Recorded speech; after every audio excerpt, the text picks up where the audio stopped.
Every time I think Ashe can't get any dumber, I'm always pleasantly surprised. I got 8, but I can make it feel like 5. I really hope that was self-deprecating humor and not him actually thinking he's bragging. And oh my god, the TMI. I love TMI. I've had millions of rashes. And how are you? You know, itchy. Yeah, I know the feeling. Ashe has to be a walking STD at this point in his life. Also, I cannot get enough of the running gag of Ashe calling Pablo out for being racist, even though Ashe is quite possibly the biggest racist on this show. And it's even better that he doesn't know he's a racist, which is not something you'd normally say in real life. Man, I love that guy. He's so hilarious because he doesn't know he's a bigot. But with Ashe, just all his stupidity and racism and sexism combined is just hysterical. Truly a man after my own heart. I do like that Ball is a demon that seduces you and makes you do what he wants, but he isn't super attractive, which I know is a weird thing to say. I just feel like it's always the male model demon or a super attractive person at the very least. A demon looking a bit scuzzy and unattractive seems a bit more realistic, because realism with demons is super important. And I love the lady cop being in ecstasy while he killed her.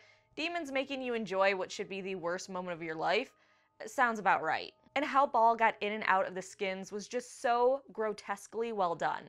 The noises and tearing when he got out of the skin was horrifying. I don't know about you, but I think Ruby and Kelly still make the best team ever. They just seem to gel so well, and they both have this kick-ass, guns blazing, let's do this kind of go-getting personality. And I love after Ruby shot the cop in the leg, she hands the gun to Kelly, warns her that it's hot, and Kelly is patting her on the back and smiling because she's so excited about what Ruby did. I know it's bromance for men, I don't know what's going on with them. Galemance? I don't know. I do feel so bad for Thomas the cop though, he just can't stop fucking up. Failed gun grab, gets him shot at, finally gets the gun, then he gets it taken back, screams like a little girl in front of his wife, and then she leaves him only to have Ashe instantly step in and start to woo her. Which I'd have to imagine this is all building up to the cop trying to kill Ashe and then just failing miserably. Though his daughter kinda takes after him. Do you remember last episode how she told Pablo, I'm gonna go get help? And then this episode we learned that she just went home and took a shower. Which honestly, I feel like she responded a lot better than most people would in that situation, so I really can't fault her. I am worried about her, well, because we know people that aren't in Ashe's little group die quickly, but also because she has a thing for Pablo, and any girl that smiles at Pablo that isn't Kelly seems to die. And now I have a terrible feeling that now that there's proof that Ashe isn't exactly ashy-slashy, everyone that now knows that's residents of the town, won't live to clear Ashe's name.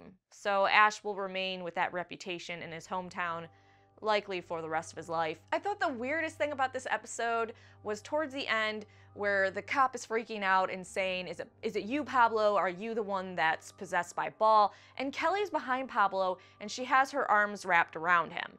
And then the guy is pointing the gun and Kelly pulls him closer and back. And I was thinking, Kelly, how is that going to protect Pablo from the bullets? You're behind him.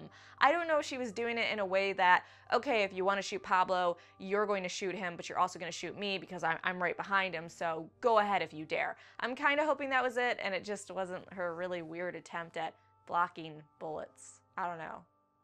It just looked a bit goofy. Oh, and man, speaking of Pablo, I did not expect him to have as many muscles as he did. I know the actor talked about how he didn't eat a ton of food while they were filming in a different country because he knew he was going to be shirtless and he wanted to look good. And he was talking about all the sacrifices he made with food because he didn't want to have his shirt off or shirt open and look all gross. So I guess it all worked out in the end. His sacrifice did pay off because he looks pretty good. Though now that we know the book is basically taking over Pablo's body, I am a little disappointed because I want it to be more about his ancestry and something to do with his bloodline that he's getting these abilities, but maybe they're gonna do something like the book's taking over him, but it can't completely because of his bloodline or because of who his ancestors were. I don't know, something like this. They promised us something about his ancestors, his family's past is going to play into the season, and I'm really trying to figure out where that's going to come in, and I'm hoping maybe now it's that he's going to resist the book. My favorite lines from this episode, the first one was with Chet when he saw that the prostitute died, and he goes, "Joni, oh God, you were so giving." I don't know why that just was so hysterical. And then Ashe's song about how he saved the world and now it's time to get the girl. Just, God damn it, Ashe. The idea of a hero going around singing about how he saved the world and he's going to get the girl just is so not hero-like. The only thing I'd say I disliked from this episode was the repeat of getting hit in the head or face physical gag. It just didn't work for me. Usually their physical humor is a big hit, but the keys in the face and then the mom hitting her head on the bars felt a little misplaced. Although, how much do you want to bet that that mom's going to be taken over next episode and try to seduce Ashe, and then she's going to die, and he's going to hold her while she dies, and he didn't get to bang her. Or maybe he did bang her, but he didn't get to bang her one last time.